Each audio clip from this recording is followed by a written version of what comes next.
నమస్తే. నేను మీ డాక్టర్ కుమారస్వామిని మాట్లాడుతున్నాను. ఈరోజు నేను మీ ముందుకు ఒక చాలా ప్రధానమైనటువంటి చర్చను ముందుకు తీసుకురాకపోతున్నాను. నిన్న హైదరాబాదు సోమాజిగూడ ప్రెస్ క్లబ్‌లో మాదిగ సమూహానికి లేదా మాదిగ జాతి గత 30 సంవత్సరాలుగా అడుగుతున్నటువంటి వర్గీకరణ, ఎస్సీ రిజర్వేషన్‌ల వర్గీకరణ జరగాలి అనే దాన్ని సమర్థిస్తూ వారికి మద్దతుగా తెలంగాణలో ఉన్నటువంటి బీసీ మరియు ప్రజాస్వామిక మేధావుల సదస్సు ఒక రౌండ్ టేబుల్ కాన్ఫరెన్స్ పెట్టి తెలంగాణ ప్రాంతానికి సంబంధించిన వివిధ రంగాలలో పనిచేసిన వాళ్ళు, ప్రస్తుతం పనిచేస్తున్న వాళ్ళు, ఒక బీసీ సామాజిక నేపథ్యం నుంచి కొంతమంది నిన్న ఒక సమావేశాన్ని ఏర్పాటు చేసి 30 సంవత్సరాలుగా జరుగుతున్నటువంటి ఎస్సీ రిజర్వేషన్ల పంపక ఉద్యమం ఇంకా ఎంతకాలం కొనసాగాలి? ఈ ఉద్యమము చాలా న్యాయమైనది. ఈ ఉద్యమం నుంచి ఆశిస్తున్నటువంటి ఫలితం గూడా చాలా ప్రజాస్వామికమైనది. కాబట్టి మాదిగలుగా ఎంఆర్‌పీఎస్ ఉద్యమ రూపంలో జరుగుతున్నటువంటి దీనికి మా సంపూర్ణ మద్దతు ఉంటది. ఇత్యాది విషయాలను మాట్లాడేటువంటి ప్రయత్నం వాళ్ళు చేసినారు. ఇది చాలా విస్తృతంగా మీడియాలో కూడా చాలా ప్రచారంలోకి కూడా వచ్చింది.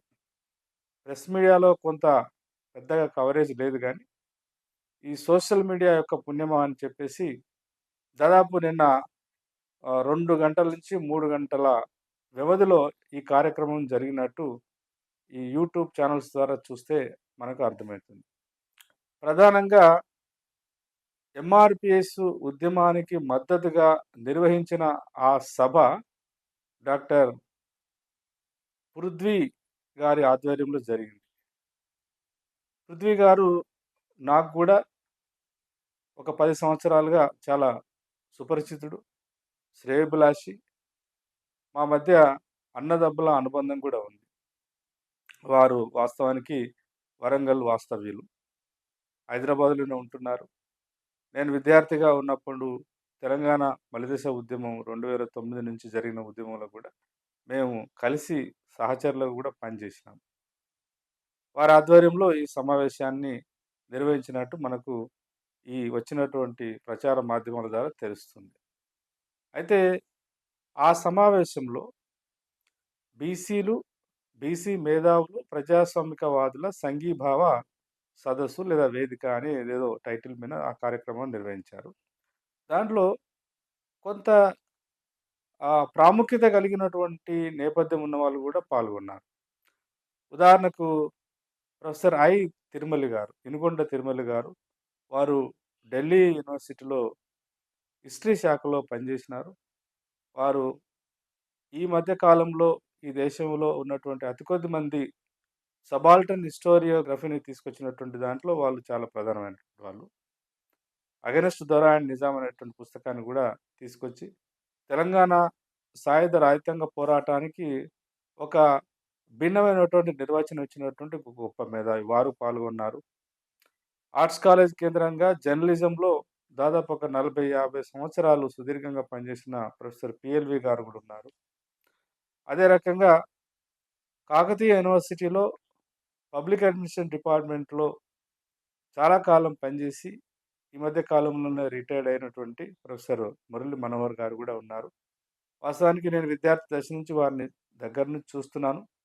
కాకతీయ యూనివర్సిటీలో అనేక ప్రజా ఉద్యమాలకు, ముఖ్యంగా అణగారిన సామాజిక వర్గాల నేపథ్యం నుంచి, అప్పుడు ఉమ్మడి ఆంధ్రప్రదేశ్ కావచ్చు, లేదా తెలంగాణ ఉద్యమంలో కావచ్చు, తెలంగాణ ఏర్పడిన తర్వాత గూడా ఒక సామాజిక న్యాయం కేంద్రంగా సమాజాన్ని పరిశీలిస్తున్నటువంటి అతి కొద్ది మంది మేధావుల్లో ప్రొఫెసర్ మురళీ మనోహర్ గారు కూడా చాలా ప్రధానమైనటువంటి వారు. వారితో పాటు ఆ కార్యక్రమంలో సుదీర్ఘ కాలంగా విప్లవ నేపథ్యం నుంచి, మార్క్సిస్టు, మావోయిజం నేపథ్యం నుంచి మార్పును ఆశిస్తూ సుదీర్ఘకాలంగా పనిచేస్తున్నటువంటి విమలక్క గారు కూడా ఉన్నారు. అంతేగాకుండా వీళ్ళు చాలా ప్రధానమైనటువంటి వాళ్ళు. కొంతమంది మిగతా వాళ్ళు కూడా పాల్గొన్నారు. ఈ కార్యక్రమంలో వారు ప్రధానంగా ఇప్పుడు నేను ప్రస్తావించినటువంటి వాళ్ళందరూ గూడా, అందరూ గూడా కొంత అటు ఇటు తేడాతోని ఎంఆర్‌పీఎస్ మాదిగ సమూహము, మాదిగ జాతి 1994 నుంచి ఇప్పటి వరకు సుదీర్ఘంగా భారత రాజ్యాంగంలో షెడ్యూల్ కులాలకు కల్పించబడ్డటువంటి ఎస్సీ రిజర్వేషన్‌లను పునఃపంపిణీ చేయడం అనేటువంటి డిమాండు చాలా ప్రజాస్వామికమైనది. ఆ డిమాండ్ ప్రజాస్వామికమైంది కాబట్టి, ప్రభుత్వాలు గతంలో కొంత ప్రయత్నాలు చేసినాయి. రాజ్యాంగబద్ధంగా ఉన్నటువంటి సాంకేతిక కారణాల రీత్యా కొన్ని సందర్భాల్లో హైకోర్టు, సుప్రీంకోర్టు వాటి వాటి ఆ అంశం మీద భిన్నమైన అభిప్రాయాలను వెల్లబుచ్చినాయి.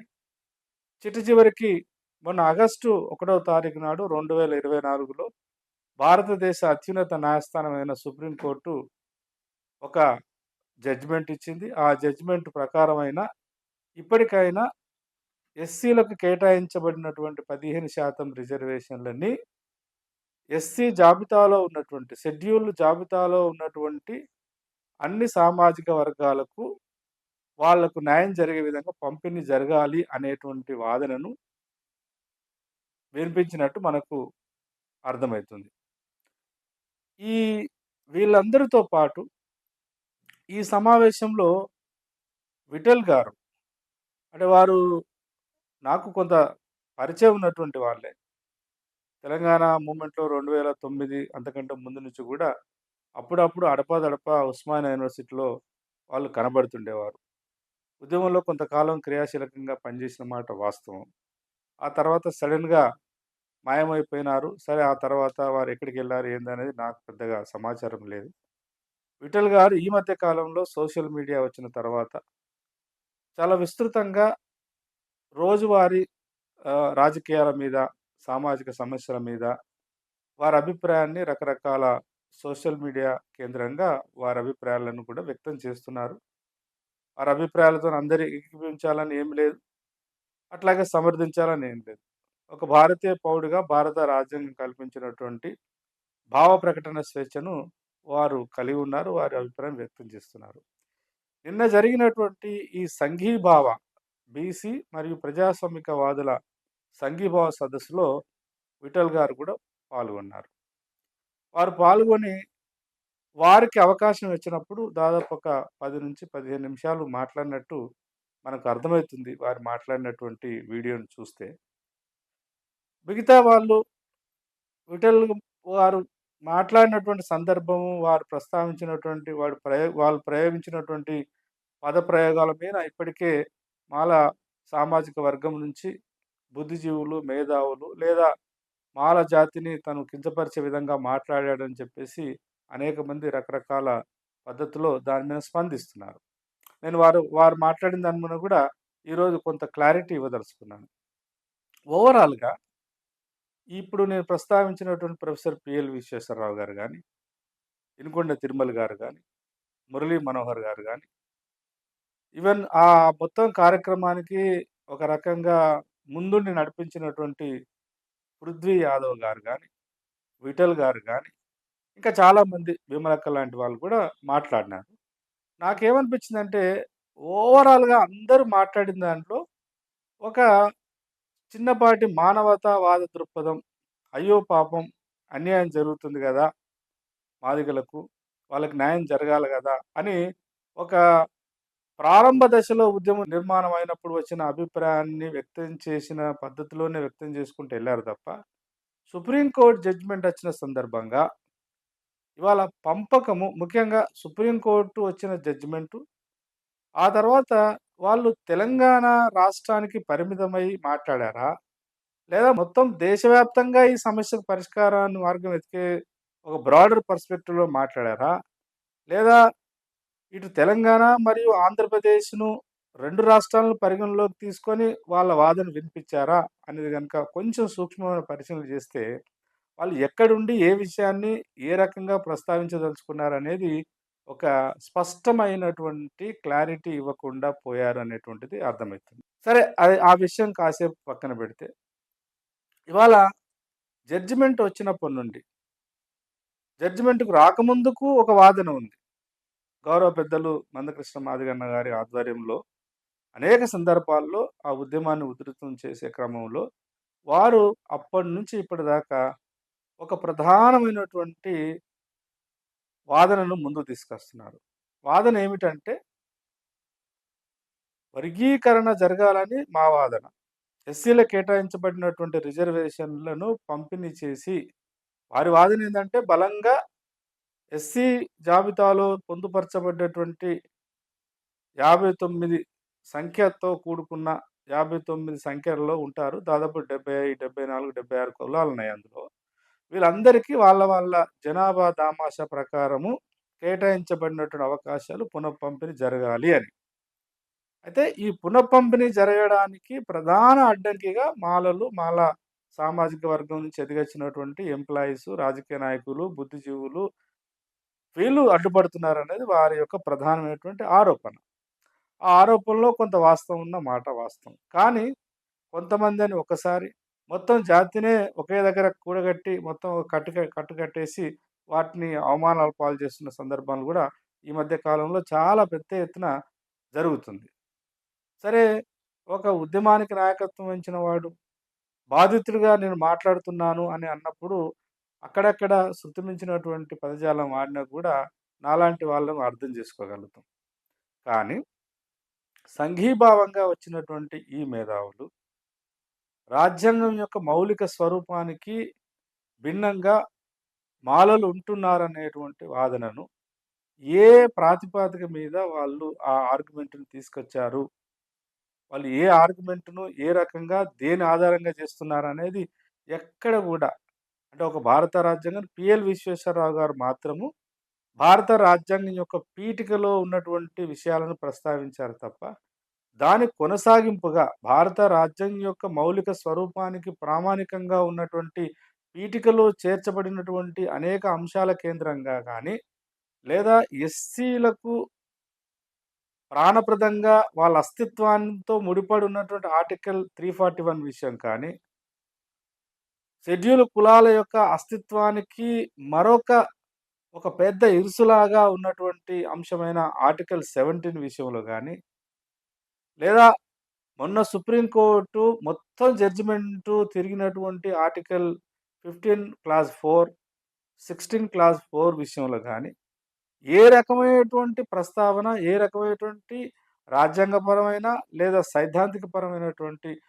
ఒక మౌలికమైనటువంటి సూత్రబద్ధమైన చర్చ చేయకుండా, కామన్ పీపుల్ మాట్లాడుకునేటువంటి భాషను మాట్లాడారు తప్ప, వర్గీకరణ జరగాలి. వర్గీకరణ జరిగితే గతంలో జస్టిస్ రామచంద్రరాజు కమిషన్ ఇచ్చినటువంటి మోడల్ ప్రకారం ఏ, బి, సి, డి అనే పద్ధతిలో జరగాలా?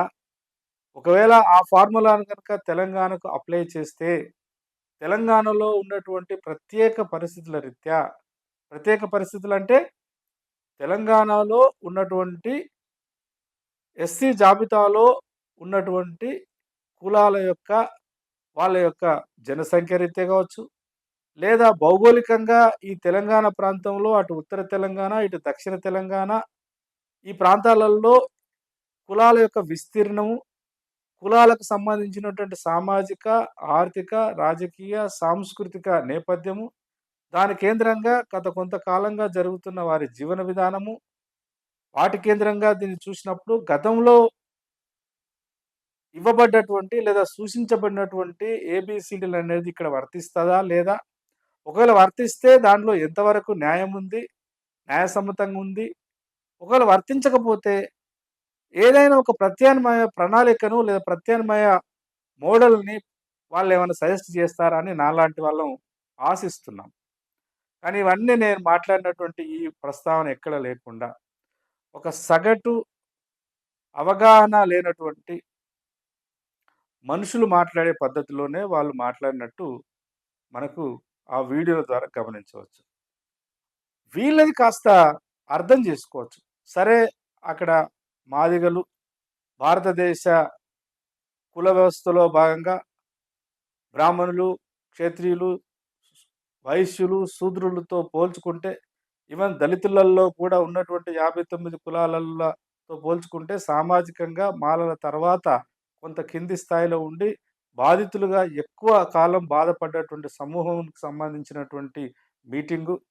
దాంట్లో ఒక సుదీర్ఘ కాలంగా ఉద్యమాన్ని చేపట్టి నడుపుతున్నటువంటి గౌరవ పెద్దలు మందకృష్ణ మాదిగ గారు ఉండడం. వారిని బాగా ఇంప్రెస్ చేయడం కోసము వాళ్ళు తనలాడినట్టే ఉంది తప్ప, ఆ యొక్క సమస్యకు ఒక నూతనమైన పరిష్కార మార్గాన్ని లేదా పాత పరిష్కారము మార్గమే చాలా న్యాయమైంది, ధర్మమైంది. దాన్ని అర్థం చేసుకోవడంలో మాలలు విఫలమైతున్నారు. ఉమ్మడి ఆంధ్రప్రదేశ్‌గా ఉన్నప్పుడంటే, ఉమ్మడి ఆంధ్రప్రదేశ్‌లో కోస్తాంధ్ర, రాయలసీమ ప్రాంతానికి సంబంధించినటువంటి ఆర్థికంగా, రాజకీయంగా అభివృద్ధి చెందిన మాలల యొక్క ఆధీనంలో తెలంగాణ మాలలుండే. కానీ తెలంగాణకున్నటువంటి ఒక ప్రత్యేకమైన అస్తిత్వ రీత్యా తెలంగాణలో ఉన్నటువంటి మాలలు ఆంధ్ర మాలలతో కాకుండా భిన్నంగా ఆలోచించాలి. ఆలోచించవలసిన చారిత్రక సందర్భం ఇది అని ఏమన్నా హితబోధ చేస్తారా? లేదా న్యాయంగా మాట్లాడతారా అని ఆశించిన నేను. ఇవన్నీ శూన్యంగా కనబడ్డాయక్కడ. ఇది ఒక చర్చ అయితే, ఇదొక వాదన అయితే, ఇదొక ఇంప్రెషన్ అయితే, ఇక మొత్తం పాల్గొన్నటువంటి అందరిలో చాలా అన్యాయంగా, అప్రజాస్వామికంగా, అహేతుకంగా ఒక చిన్న పిల్లోడికి, ఒక ఇంటర్మీడియేట్ పిల్లోడు లేదా అప్పుడే ఇంటర్మీడియేట్ పాస్ అయ్యి హైదరాబాద్ లాంటి పట్టణంలోకొచ్చి కాలేజీలో చేరితే సడెన్‌గా ఏదైనా మీడియా వాళ్ళొచ్చేసి ఒక మైక్ పెడితే లేపోతే ఒక కెమెరా ముందు పెడితే, నా బొమ్మ టీవీలో వస్తదనో, నా బొమ్మను నేను ఎంత వీలైతే అంత ఎక్కువ కాలం చూసుకోవాలని ఆహ్, ఆతృత పడేటువంటి సాధారణ ఒక 16, 17 సంవత్సరాల కలిగినటువంటి విద్యార్థి దశలో ఉన్న మనిషి వ్యవహరించినంత వెకిలితనంతోని ఈ విఠల్ అనేటువంటి మహానుభావుడు మాట్లాడినట్టు నాకు కనబడ్డది.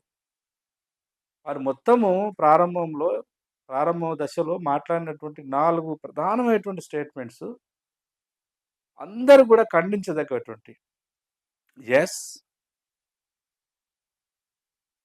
ఎస్సీలకు కేటాయించబడ్డటువంటి 15% రిజర్వేషన్‌లను, ఆ రిజర్వేషన్‌లు అందుకోవడంలో ఇప్పటికీ అవకాశాలను అందుకోవడంలో వెనుకబడి ఉన్నటువంటి వాళ్ళందరికీ అవకాశాలు రావాలి. ఇది ప్రజాస్వామికమైనటువంటి వాదన. దాన్ని మేము మద్దతు ప్రకటిస్తున్నామని చెప్తే ఎవరికీ ఏమి అభ్యంతరం ఉండదు. ముఖ్యంగా నాలాంటి వాడికి ఏ అభ్యంతరం లేదు. కానీ ఎస్సీలకు కేటాయించబడ్డటువంటి 15% రిజర్వేషన్‌లను అనుభవించడంలో కేవలం మాలలే మొత్తం వాటన్నిటిని గూడా పొందుతున్నారు అని అనేటువంటి వాదన 94 నుంచి 2014 వరకు మందకృష్ణ లాంటి వాళ్ళు ఆర్గ్యుమెంట్ చేస్తే దానిలో కొంత సత్యం ఉంది. దానికి కాదనలేని అంశం. కానీ ఎప్పుడైతే తెలంగాణ రాష్ట్రం విడగొట్టబడి, తెలంగాణ రాష్ట్రం ప్రత్యేక రాష్ట్రంగా ఏర్పడ్డ తర్వాత, ఈ 10 సంవత్సరాల కాలంలో తెలంగాణకున్నటువంటి ఒక ప్రత్యేకమైన అస్తిత్వం రీత్యా తెలంగాణలో ఉన్నటువంటి ఎస్సీలల్లో మాలలు, మాదిగలు, ఇతర సబ్బండ సామాజిక కులాల యొక్క పరిస్థితులు, స్థితిగతుల మీద ఈ మొత్తం ఎవ్వరు గూడా క్షుణ్ణంగా అధ్యయనం చేసినట్టు లేరు. నాకు తెలిసి ఎస్సీ కులాలకు సంబంధించినటువంటి సోషలాజికల్ లేదా ఆంథ్రోపాలజికల్, కల్చరల్ స్టడీస్ మీద ఎవ్వరికి గూడా ఓనమాలు గూడా ఉన్న అవగాహనతో మాట్లాడినట్టు నాకు కనపడలే. ముఖ్యంగా ఈ విఠల అనేటువంటి మహానుభావుడు ఏమంటాడంటే, మాలలు అంటే ఆయనే మాలలు అనే పదం వాడకపోయినా, వర్గీకరణను వ్యతిరేకిస్తున్న వాళ్ళు ఎవరు? ఆయన డెఫినిషన్ ప్రకారం ఎవరంటే, వర్గీకరణ అనే దాన్ని ఏ వర్గీకరణ? తెలంగాణ రాష్ట్రానికి పరిమితమై నువ్వు వర్గీకరణ గురించి మాట్లాడుతున్నావా? లేదా గతంలో ఉమ్మడి ఆంధ్రప్రదేశ్‌లో ఉన్నప్పుడు వ్యతిరేకించిన వాళ్ళని రెఫర్ చేస్తున్నావా? లేదా వర్గీకరణ అనేటువంటి సైద్ధాంతిక అంశాన్నే వ్యతిరేకిస్తున్న వ్యక్తులను, సమూహాలను, సంఘాలను టార్గెట్ చేసి మాట్లాడుతున్నారా?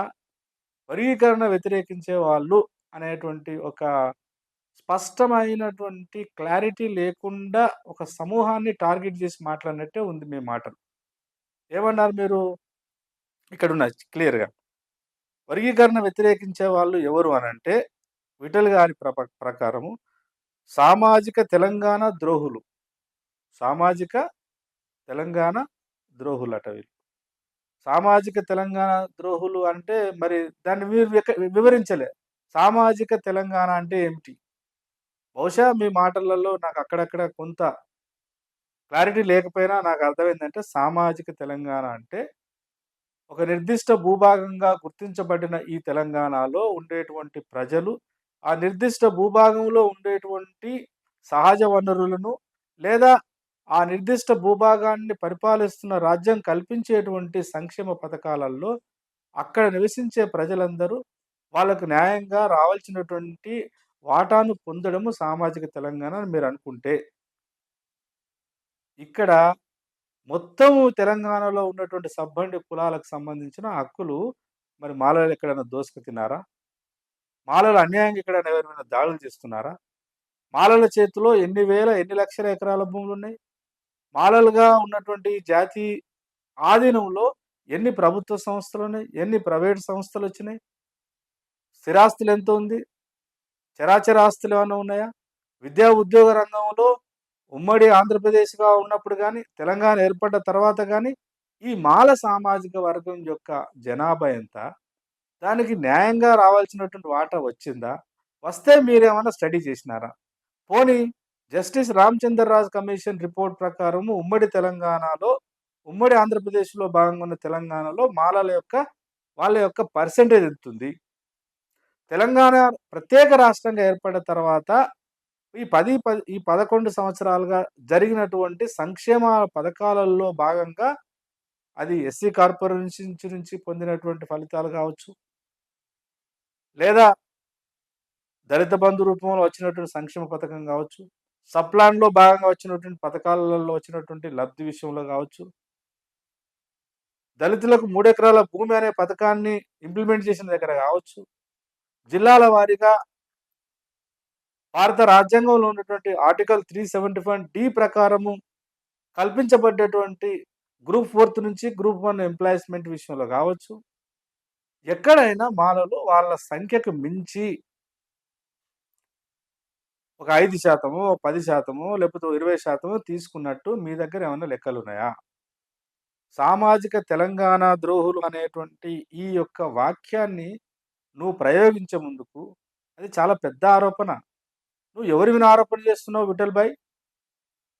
ఎవరి మీద ఆరోపణ చేస్తున్నావు?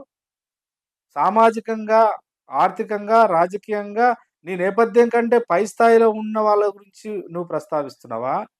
తరతరాలుగా అంటరానితనానికి గురైపోయి, ఆత్మగౌరవ ప్రతీకని ఎగరవేసి ఇప్పుడిప్పుడే ఆత్మగౌరవంగా బతుకుతున్న మాలలను గురించి మాట్లాడుతున్నావు.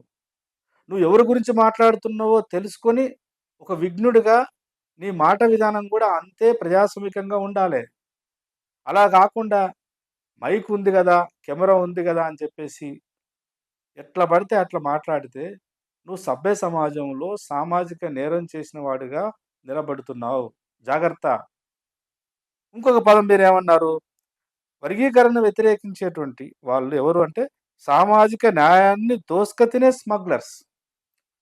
సామాజిక న్యాయాన్ని దోసుక తినే స్మగ్లర్స్. స్మగ్లర్ అనే దానికి నీకు డెఫినేషన్ తెలుసా? స్మగ్లర్, స్మగ్లింగ్ అనే దానికి డెఫినేషన్ ఏమిటి? స్మగ్లింగ్ అనే దాన్ని డిఫైన్ చేయకుండానే, వర్గీకరణ వ్యతిరేకిస్తున్నటువంటి మాలలు స్మగ్లర్స్ అనంటే, ఏం స్మగ్లింగ్ జేసిండ్రు? ఆస్తి రూపంలో జేసిండ్రా? ఆస్తి రూపంలో జేస్తే భూమి రూపంలో జేసిండ్రా? సంపద రూపంలో జేసిండ్రా? మొత్తం సమాజం సృష్టించినటువంటి పరిశ్రమల సంపదను దోసుక తింటున్నారా? పంటలను దోసుక తింటున్నారా? నీకు మా జాతి మీద నీకు అసలు ఏమాత్రం గూడా నయా పైసా అవగాహన గూడా లేదు. స్మగ్లర్ కాదు బాస్. సంపద సృష్టించడంలో ముందున్నటువంటి జాతి మాల జాతి. ఆర్థిక సంపదను సృష్టించడంలో ఈ దేశంలో ఎవడైనా ముందున్నాడంటే మాదిగలే. మాదిగలకు ఎక్కడ తీసుకుపోకుండా శ్రమజీవులు ఎట్టి చేసిన జీవులు ఇవన్నీ. మట్టి నుంచి తెల్లని బువ్వను తీయడంలో శ్రమజీవులు పాత్రలో అద్వితీయమైన పాత్ర పోషించిన వాళ్ళు మాలలు. ఒక మాల నీరటి, ఒక మాల నీరటి లేకుండా వ్యవసాయ రంగాన్ని భారతదేశంలో ఊహించడము చాలా చాలా కష్టమైన పని. ఇవాళ భారతదేశం సృష్టించినటువంటి కోట్లాది, లక్షలాది సంపద సృష్టిలో శ్రమజీవుల పాత్ర ఉంది. ఆ శ్రమజీవులలో ముందు భాగంలో ఉండేది మాలలు. How dare you to say that Malas are smugglers? Mind your language brother. ఇంకో పదం ఎక్కడ వాడినావు? ఇంకోటి ఏమన్నావు నువ్వు? రాజ్యాంగ వ్యతిరేక శక్తులా? మైండ్ ఉంది మాట్లాడుతున్నావా నువ్వు? రాజ్యాంగానికి చిన్న చిన్న ఆవగించంత ముప్పొచ్చినా కూడా దాన్ని భుజానేసుకొని ప్రాణత్యాగాలు చేసిన వాళ్ళు ఈ దేశంలో దళితులు. రాజ్యాంగం యొక్క మౌలిక స్వరూపాన్ని, రాజ్యాంగం యొక్క మౌలిక స్వరూపానికి వాడు ఎంత పెద్ద శక్తి అయినా, అది కాంగ్రెస్ అయినా, అది బీజేపీ అయినా, అది కమ్యూనిస్టులైనా, పార్టీలు కాకుండా యూత్ ఫర్ ఈక్వాలిటీ అనే పేరు మీద కావచ్చు, లేకపోతే మండల్ కమిషన్ వ్యతిరేకంగా దేశవ్యాప్తంగా యూత్ ఫర్ ఈక్వాలిటీ అనే ఒక డొంకదిరుగుడు సంఘాలు పెట్టి అగ్రకులాల యూత్, అగ్రకుల మేధావులు, అగ్రకుల చేతుల్లో ఉన్న పార్టీలు ప్రశ్నిస్తున్నప్పుడు, దొంగ ఉద్యమాలు నిర్మిస్తున్నప్పుడు ప్రాణాలను ప్రణంగా పెట్టి కొట్లాడిన వాళ్ళు మాలలు. నీకు 27% రిజర్వేషన్ తీసుకురావడంలో ముందు భాగాన కొట్లాడింది ఎవరు? దళితులము. మా సోదరులు మాదిగలు, మేము సమానంగా కొట్లాడినాం. నేను సమాజంలో కనీసం విఠల్ అనేటోడు ఒకడు ఉన్నాడు అని సమాజం గుర్తించడానికి, నువ్వు ఎదగడానికి ఈ సమాజం నీ వెనకాల ఉంది. ఆ సమాజంలో మేమున్నాం. గుర్తుపెట్టుకో. రాజ్యాంగ వ్యతిరేక శక్తులా మాలలు? రాజ్యాంగాన్ని తుంగలో దొక్కాలని ప్రయత్నం చేస్తున్న శక్తులు ఎవరో నీకు బాగా తెలుసు. వాళ్ళకు సంబంధించిన విషయంలో ధైర్యంగా మాట్లాడలేరు మీరెవరు కూడా. అంతెందుకండి, రాజ్యాంగ మౌలిక స్వరూపానికి భిన్నంగా ఉంది.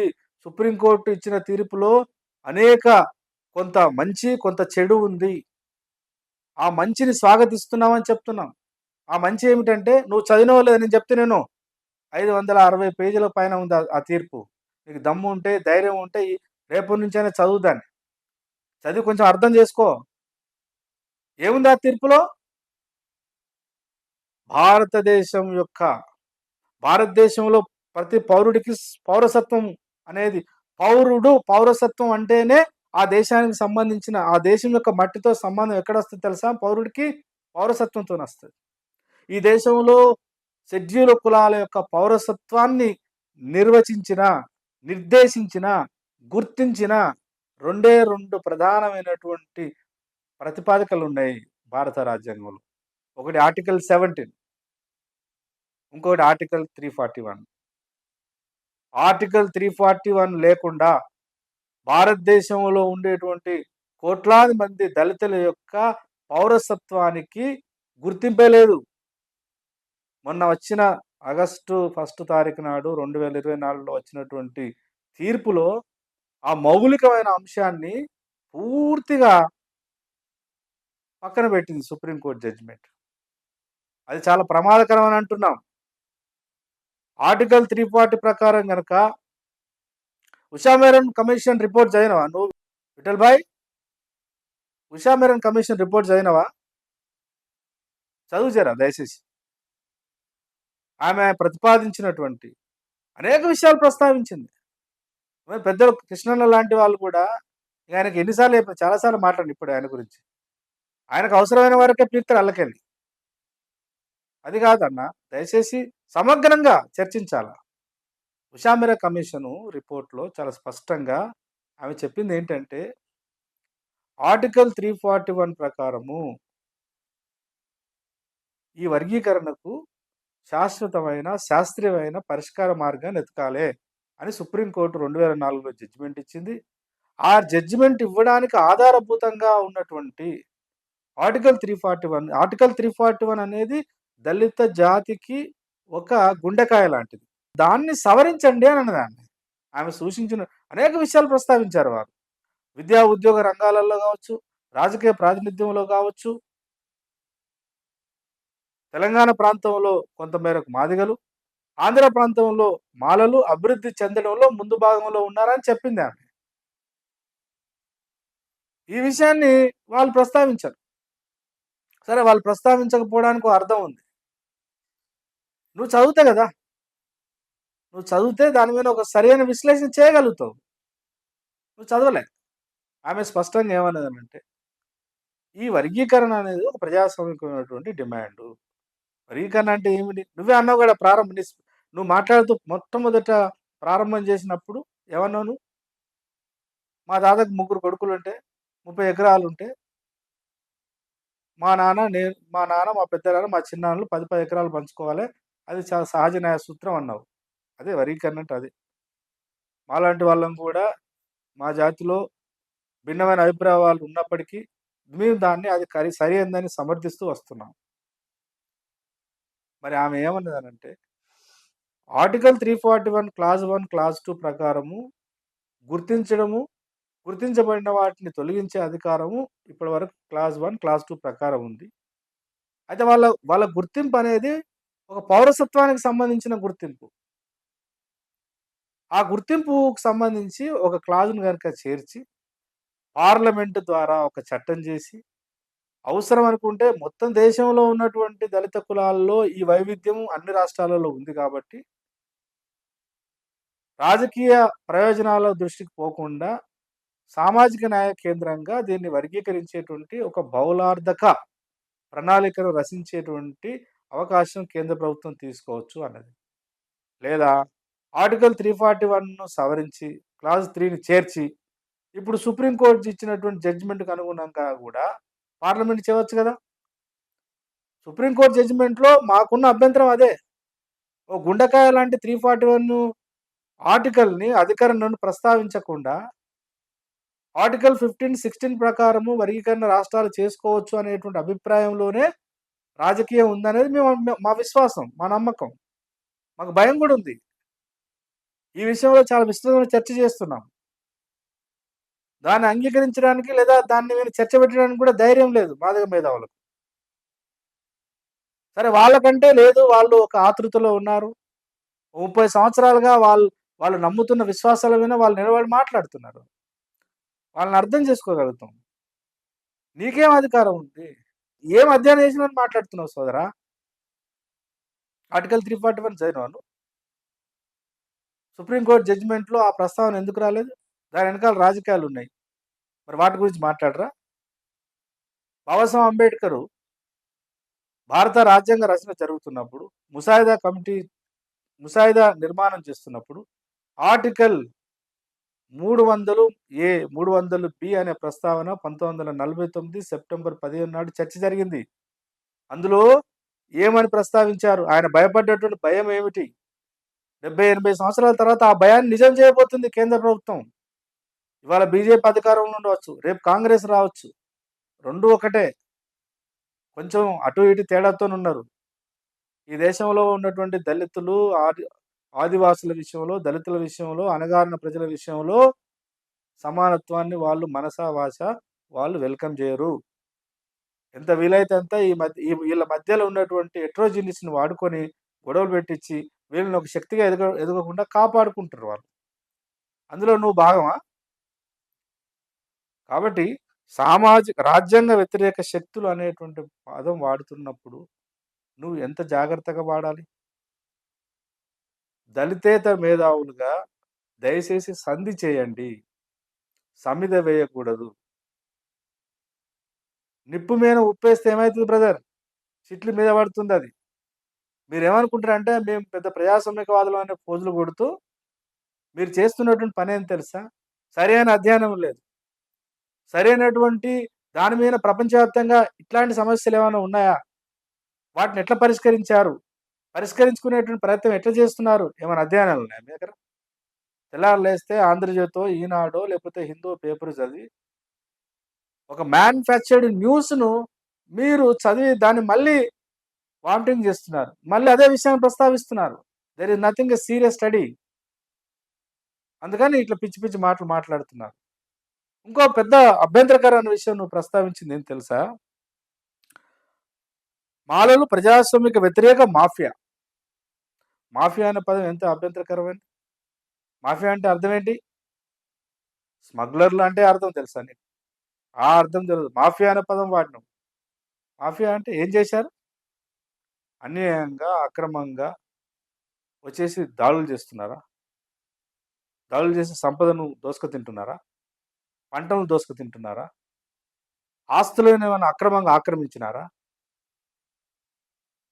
మాఫియా అని అంటున్నాం. మాఫియా అంటే ఏంది? ప్రజాస్వామ్య వ్యతిరేక. అరే బాబు! ఈ రాష్ట్రంలో ప్రజాస్వామ్యం అనేటువంటి పదానికి ఏమన్నా కాస్తో కూస్తో గౌరవం ఉందనంటే, మళ్ళీ అణగారిన సామాజిక వర్గాలే దాన్ని కాపాడుతున్నాయి. నువ్వు ఏ ఉద్యమాన్ని తీసుకో సోదరా, నిజాములు పరిపాలించినప్పటి నుంచి రా, కొంచెం చరిత్రను చదువు. అయ్యా పెద్దాయన ఇనుకొండ తిరుమల మీరు గూడా ఉన్నారు సభలో. మీ పుస్తకాలను చదివి జ్ఞానం నేర్చుకుంటున్నాం మేము. మీరు రాసిన పుస్తకాలు చదివి, మీ సాహిత్యం ద్వారా మేము ప్రభావితం అయిన వాళ్ళం. నిజాం కాలంలో ఒక రాజరిక వ్యవస్థను గూడా ప్రజాస్వామిక మార్గం పట్టించిందెవరు? ఓ భాగ్యరెడ్డి వర్మ గాదా? ఒక అరిగె రామస్వామి గాదా? ఒక బిఎస్ వెంకట్రావు గాదా? ఒక శ్యామ్ సుందర్ గదా? ఒక పిఆర్ వెంకటస్వామి గదా? ఓ ఈశ్వర్ బాయి గాదా? ఓ సదాలక్ష్మి గాదా? ఓ టీవీ నారాయణ గదా? గీవులు గదా? ప్రజాస్వామ్యాన్ని తెలంగాణ సమాజానికి పరిచయం చేసింది మాలల్ బ్రదర్. కొంచెం జాగ్రత్త మాట్లాడేటప్పుడు. కొంచెం వెనక ముందు చూడు. ప్రజాస్వామ్యక వ్యతిరేక మాఫియా. ఇట్లా ఉంది నీ పదజాలం. ఇది చాలా అభ్యంతరకరమైనది సోదరా. ఆ మాలల్లో ఉన్నటువంటి ఇంకా చాలా ఓపికగా ఇంత విమర్శ వస్తున్నా, ఇంత పిచ్చి పిచ్చి మాటలు మాట్లాడుతున్నా, ఇప్పటికీ చాలా సంయమనంతో ఉంటున్నాం. సంయమనంతో ఉండడంలో ఒక జ్ఞానపరమైనటువంటి విచక్షణను పాటిస్తున్నాం. మీరు నమ్మినా నమ్మకపోయినా, మీరు గుర్తించినా గుర్తించకపోయినా, ఇప్పటికీ మాల జాతిలో, మాల సమాజం నుంచి ఎదిగొచ్చినటువంటి మాలాంటి వాళ్ళము, మా ప్రజలను కన్విన్స్ చేయడానికి ప్రయత్నం చేస్తున్నాం. యెస్! భారతదేశంలో ఈ వర్గీకరణ జరగదో కానీ తెలంగాణలో, ఆంధ్రప్రదేశ్‌లో తప్పకుండా జరుగుతది. జరగాలని కోరుకుంటున్నాం. అయితే మాలాంటి వాళ్ళము సందర్భం వచ్చినప్పుడల్లా తెలంగాణకున్నటువంటి ఒక ప్రత్యేకమైన అస్తిత్వాన్ని మొదటగా గుర్తించమని వేడుకుంటున్నాం. కృష్ణన్న లాంటి వాళ్ళకి నా విజ్ఞప్తి ఏందనంటే, వర్గీకరణ జరగాలని అంటున్నారు గదా మీరు. తెలంగాణలో ఎట్లా జరగాలో చెప్పండి దయచేసి. తెలంగాణలో మీరు 2011 లెక్కల ప్రకారం వర్గీకరణ జరగాలంటున్నారా? ఈ సుప్రీం కోర్ట్ జడ్జిమెంట్ రాకముందు మీరు మాట్లాడిన వీడియోలన్నీ మీరు చూడండన్నా ఒకసారి. మీరేమడిగారు? జస్టిస్ రామచంద్ర కమిషను కోర్ట్ ముందు వీగిపోతే, న్యాయం గావాలని మళ్ళీ అడిగితే జస్టిస్ ఉ ఉషా మేనన్ కమిషన్ రిపోర్ట్ వచ్చింది గదా! ఉషా మేనన్ కమిషన్ వచ్చిన తర్వాత ఆ రిపోర్ట్ వచ్చిన తర్వాత ఉషా మేనన్ కమిషన్ ప్రకారం మళ్ళీ వర్గీకరణ చేయమని గదా! మొన్నటిదాకా మీరు ఉద్యమాన్ని నిర్మించింది. సుప్రీం కోర్ట్ జడ్జిమెంట్ వచ్చిన తర్వాత, సుప్రీం కోర్ట్ జడ్జిమెంట్‌కి అనుగుణంగా ఏ రకంగా చేయాలో చెప్పండి దయచేసి. 2011 ప్రకారం మరి పంపకాలు చేస్తారా? మీరు దానికి విల్లింగ్ ఉన్నారా? ప్రతి 10 సంవత్సరాలకు ఈ దేశంలో దళితులకు సంబంధించిన జనగణన జరగాలి గదా! ప్రతి 10 సంవత్సరాలకు పురోగతిని అంచనా గట్టాలి గదా! ఈ 10 సంవత్సరాల్లో ఎవరు ఎదిగారు? ఎవరు కిందున్నారు? ఎవరు పైకొచ్చినారు? ఎవరి జనాభా ఎంత పెరిగింది?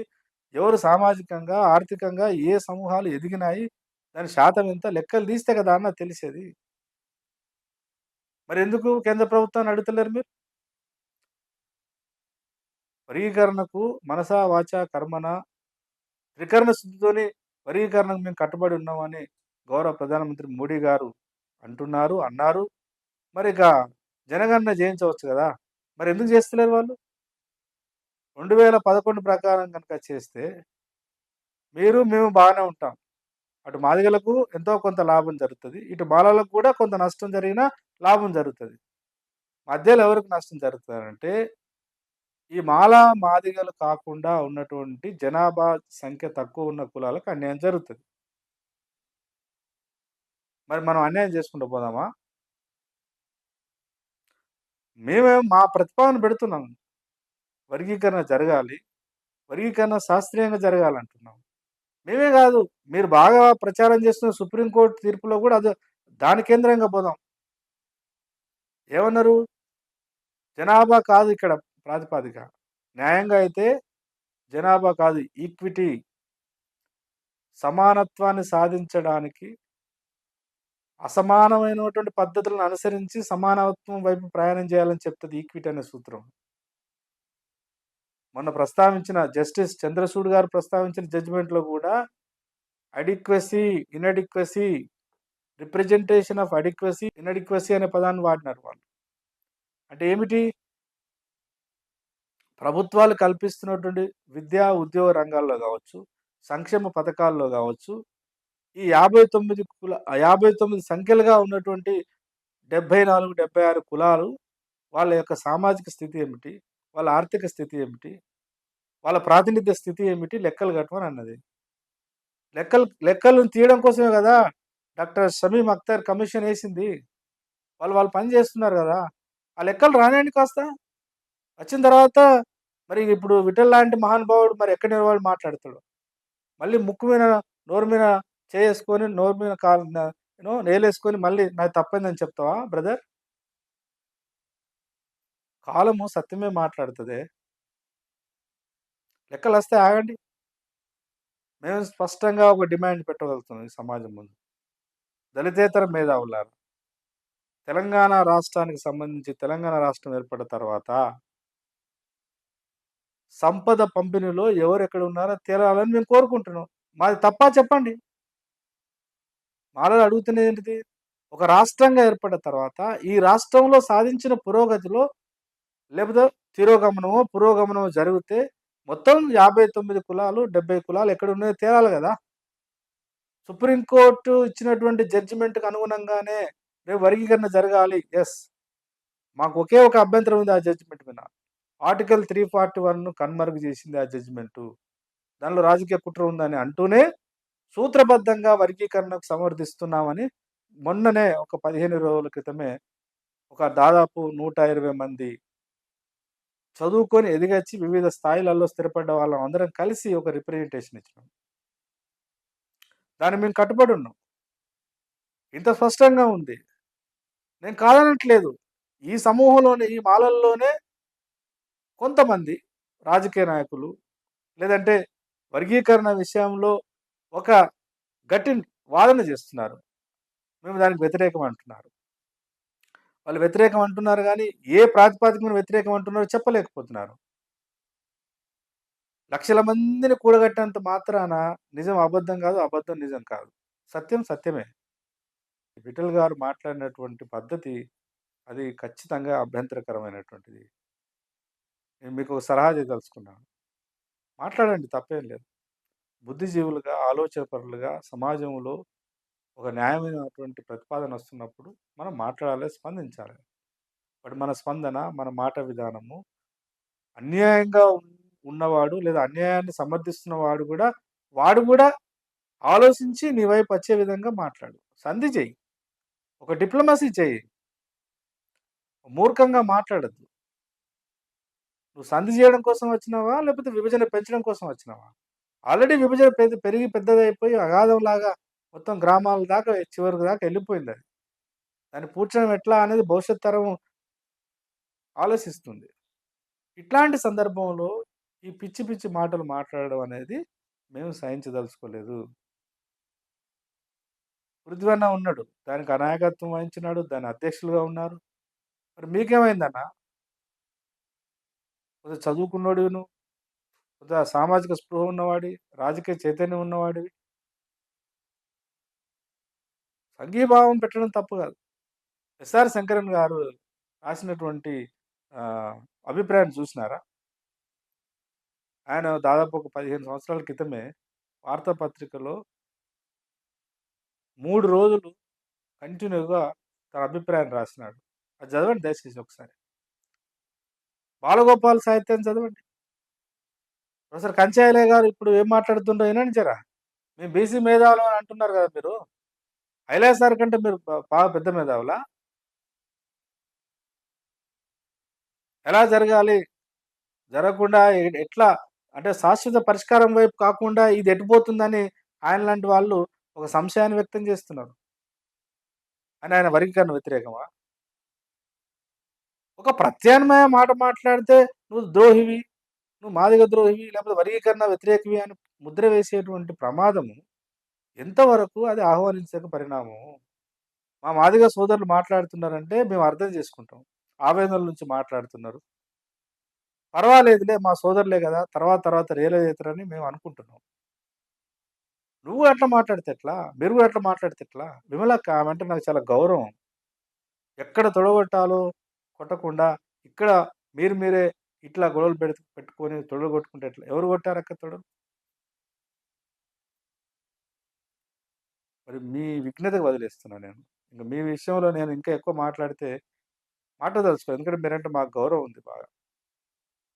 హ్మ్. కాబట్టి బీసీ మేధావుల పేరు మీద బయటకొచ్చి మాట్లాడుతున్న మీ అందరూ దయచేసి కొంచెం చదవండి. కేవలం కృష్ణన్న చెప్పిందే నమ్మకండి. లేదా ఇంకోళ్ళు చెప్పింది మాలలు చెప్పింది కూడా నమ్మకండి. మాలలు, మాదిగలు ఇద్దరు చెప్పింది మీరు ఇనండి. కానీ పరిశోధన చేయండి. శోధించండి. వాస్తవాలేందో కొంచెం చూడండి. రాజ్యాంగం చదవండి. రాజ్యాంగ డిబేట్ చదవండి. ఈ 3 రిపోర్ట్స్ చదవండి. లోకూర్ కమిషన్ రిపోర్ట్ కూడా చదవండి. అది వక్రీకరించబడుతుందా? నిజంగానే నిజం ఉందా? జస్టిస్ రామచంద్రరాజు రిపోర్ట్ కూడా చదవండి. విశాంబరం రిపోర్ట్ చదవండి. మొన్నొచ్చిన జడ్జిమెంట్ చదవండి. అడిక్వసీ అంటే ఏమిటి? డిఫైన్ చేయండి దయచేసి. ఇన్‌అడిక్వసీ అంటే ఏందో డిఫైన్ చేయండి. రిలయబుల్ డాటా అంటే ఏందో అర్థం చేసుకోండి. సైంటిఫిక్ డాటా అంటే ఏందో అర్థం చేసుకోండి. Empirical based on empirical evidence. Empirical అంటే ఏంది? ప్రకృతి ప్రసాదించినటువంటి జ్ఞానేంద్రియాల ద్వారా గ్రహించగలిగేటువంటి పరికరాలు ఎంపిరికల్ అంటే. కండ్లకు కనబడేది అని అర్థం ఎంపిరికల్ అనంటే. ఏం కనబడ్డది మీకు కళ్ళల్లో? ఇది సందర్భం కాదు. దీని మీద చాలా స్టడీ చేస్తున్నాం మేము గూడా. వస్తాయి ఒక 10, 15 రోజులు ఆగండి. కానున్న కార్యము గంధర్వులే చేసుగాక అని ఒక మాటున్నది.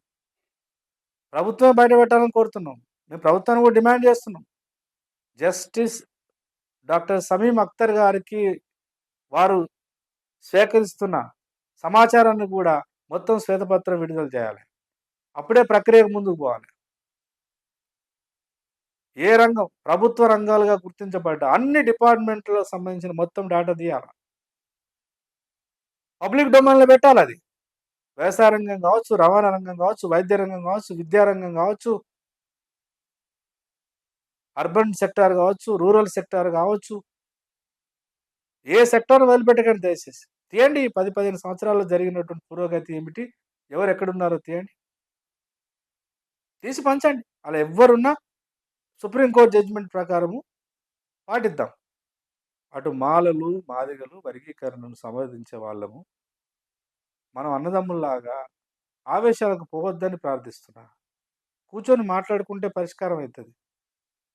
డైలాగే వద్దంటున్నారేంది మీరు? మొత్తం కులం, మొత్తం జాతంతా వ్యతిరేకిస్తుందా వర్గీకరణ? అది అవాస్తవం. కాబట్టి జరగవలసిన ప్రక్రియ ఎలా జరగాలో ఆలోచించండి దయచేసి. మేము సిద్ధంగా ఉన్నాం చర్చలకు. ఈ మాలా మాదిగేతర సమూహాలకు ఎట్లా న్యాయం చేస్తామో ఆలోచించండి. 2011 ప్రకారం పోతే రెల్లి జాతి, రెల్లి అప్పుడు జస్టిస్ రామచంద్రరాజు సూచించినటువంటి జాబితా ప్రకారం వెళ్తే రెల్లిలకు 0.1% కూడా రావట్లేదు. అది చాలా అన్యాయమైనటువంటి ప్రతిపాదన అయితది. ఆది ఆంధ్రులు వాళ్ళకి గూడా నాట్ ఈవెన్ 0.5% కూడా రిజర్వేషన్ రాదు. 2011 సెన్సస్ ప్రకారం వెళ్తే. మరి ఇప్పుడు జనాభా లెక్కలు కొత్తవి తీస్తున్నారు గదా! ఈ సందర్భంగా ఒక మాట చెప్తా. విఠల్ నీకు దమ్ముంటే బీసీ మేధావులారా మీరు ఒక ప్రతిపాదన పెట్టండి. కేంద్ర ప్రభుత్వం ఏం చేయాలనంటే ఇప్పుడు ఎట్లాగో రేవంత్ రెడ్డి ఆధ్వర్యంలో కాంగ్రెస్ పార్టీ అధికారంలో ఉంది. సామాజిక, ఆర్థిక సర్వే చేస్తున్నారు. సోషియో ఎకనామిక్ సర్వే చేస్తున్నారు. దాంట్లో కులాల వారి లెక్కలు కూడా తీస్తున్నారు. టెక్నికల్‌గా కుల గణన అంటే రాజ్యాంగబద్ధంగా అది చెల్లదు కాబట్టి సోషియో ఎకనామిక్ సర్వే అంటున్నారు. దానికి రాజ్యాంగ భద్రతను కల్పించమని కేంద్ర ప్రభుత్వాన్ని కోరుదాం. ఆ లెక్కల ఆధారంగా పంపకాలు చేయాలని అడుగుదాం. కేవలం జనసంఖ్యనే ఒక్క జనాభా అనే ఏకైక వర్గీకరణకు ఏకైక మార్గం కాదు. జనసంఖ్య తక్కువగా ఉండి, ఈ 70, 80 సంవత్సరాల కాలంలో కేవలము ఈవెన్ అటెండర్‌లు గాకుండా కూడా పోయినటువంటి జాతులకు ఒక 10 సంవత్సరాలు మనం ఓర్చుకుందాం అంటున్నాను నేను. ఇవ్వండి. మేము 65% యెస్. 2011 సెన్సస్ ప్రకారం మాదిగలు దానికి అనుబంధంగా చేర్చబడ్డ కులాలన్నీ కలిపితే 65% ఉన్నారు. దాని ప్రకారం 9.5% 7% వస్తది. మాలలకు 5.4 లేకపోతే 6% వస్తది. నేనొక మాలవాడిగా చెప్తున్నా. అటు మాలలు, ఇటు మాదిగలు ఒక 2%, 2, 2, 4% వదులుకోవాలి. ఒక 10 సంవత్సరాలను వదులుకోవాలి. వదులుకుంటే ఒక డక్కరాయనకు, ఒక చిందాయనకు, ఒక మాస్టాయనకు, ఒక మాల బేగరికి, లేకపోతే ఒక మాల ఆహ్, గుర్రపు మాలకు వాళ్ళకి న్యాయం జరుగుతది. ఇప్పటి వరకు ఆర్ట్స్ కాలేజ్ మెట్లెక్కని జాతులు ఎన్నో ఉన్నాయి దళితులలో. గట్లాంటి ఒక అది చాలా ఉన్నతమైన ప్రతిపాదన అయితది. గట్లా ఆలోచిద్దామని అంటున్నాం మేము. మేమెంత సౌహృద వాతావరణాన్ని నెలకొల్పడం కోసము, మా సోదరులు వాళ్ళు తిట్టినా, లేకపోతే వాళ్ళు రకరకాల పాటలు రాస్తున్నారు. సాహిత్యం అంటేనే దళితులు. గొప్ప గేయాలు రాసిండ్రు. ఇక్కడ ఈ నేల మీద జరిగిన అనేక ప్రజాతంత్ర, సామాజిక సంస్కరణ ఉద్యమాలకు నెలవుగా తెలంగాణ ఉంటే, ఆ తెలంగాణ నేలను గేయం ద్వారా, పాట ద్వారా పులకింపజేసినటువంటి చారిత్రక సందర్భం దళితులకే ఉంది. అందులో మాదిగల యొక్క పాత్ర ఎవరు కాదనలేరు. కానీ అన్నలారా మీరు ఏం పాటలు రాస్తున్నారు? భాష ఎంత శృతి మించిపోతుంది కొంచెం ఆలోచించండి దయచేసి. అట్లాంటి భాషను ఎంకరేజ్ చేయొద్దు. నేను కృష్ణని కూడా అది విజ్ఞప్తి చేస్తున్నా. తాత్కాలికంగా సంతోషంగా ఉండవచ్చు. తాత్కాలికంగా అది మనకు చాలా సంతృప్తినివ్వవచ్చు. కానీ దీర్ఘకాలికంగా కనీసం ఎక్కడైనా కలిస్తే అన్న, తమ్మి అని మందలించుకునేటువంటి ఒక సందర్భం లేకుండా ఇది ముందుకెళ్తుంది. ఎంతవరకు ఇది భావ్యమో దయచేసి ఆలోచించండి. కాబట్టి సంఘీభావంగా మీటింగ్‌లు పెట్టడం వరకు బాగానే ఉంది. పెట్టండి. కానీ పెట్టి మాట్లాడేటప్పుడు కొంచెం అధ్యయనం చేసి మాట్లాడండి. మాట్లాడేటప్పుడు కొంచెం ఎవరి గురించి మాట్లాడుతున్నామో కూడా తెలుసుకొని మాట్లాడండి.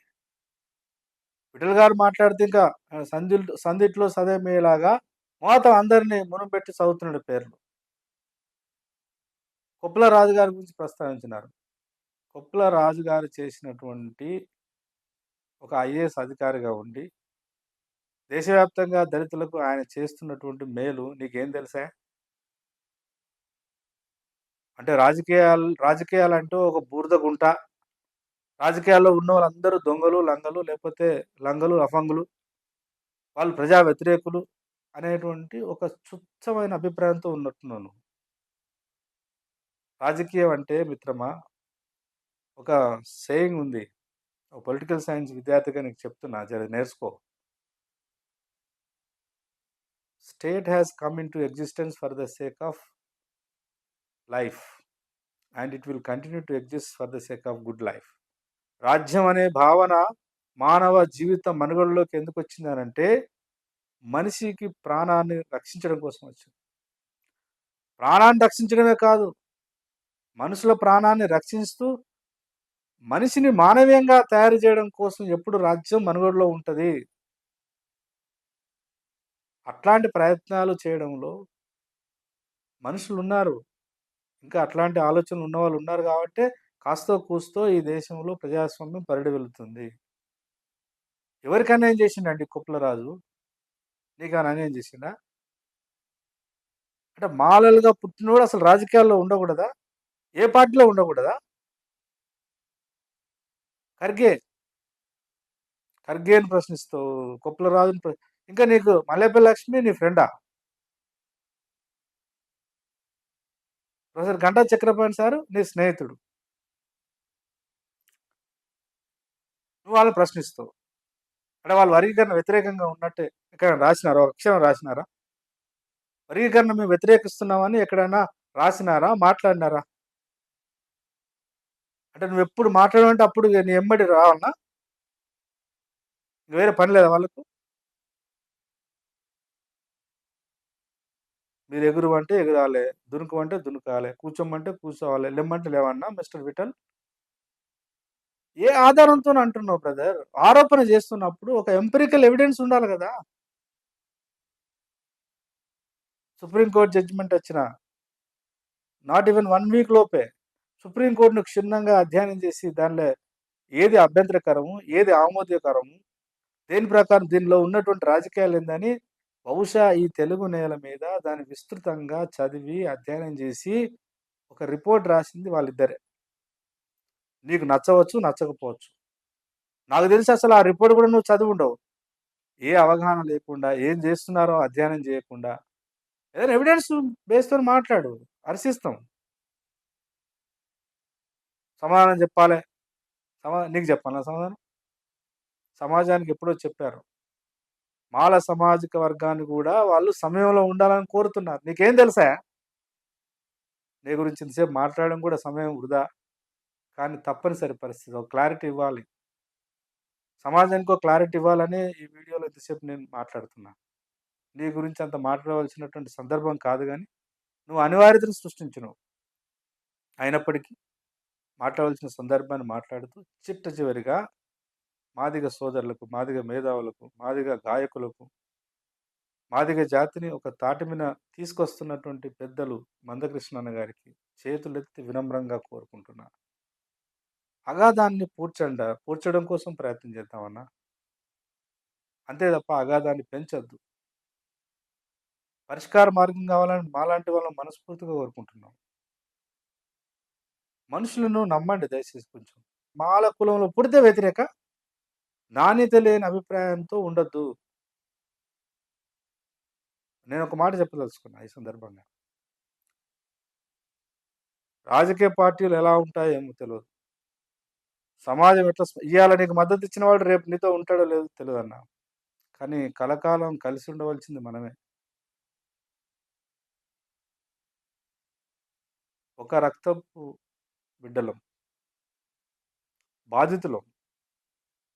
సమూహంగా ఎదిగి సమాజాన్ని నిర్దేశించిన వాళ్ళం. ఈ సమాజానికి దశ, దిశను నిర్దేశించిన బుద్ధిజీవులం మనం. తాత్కాలికంగా వచ్చిన ఈ సమస్యను పరిష్కరించుకొని, రాబోయే కాలంలో ఉన్నతమైన ఆశయాల కోసం పనిచేయవలసినటువంటి మనము, ఈ రకంగా అగాధాలు సృష్టించుకొని ముందుకు పోకుండా ఉండేటువంటి ఏ చిన్న అవకాశం వచ్చినా మనం జార విడుచుకోవద్దని చెప్పేసి మీకు విజ్ఞప్తి చేస్తూ సెలవు.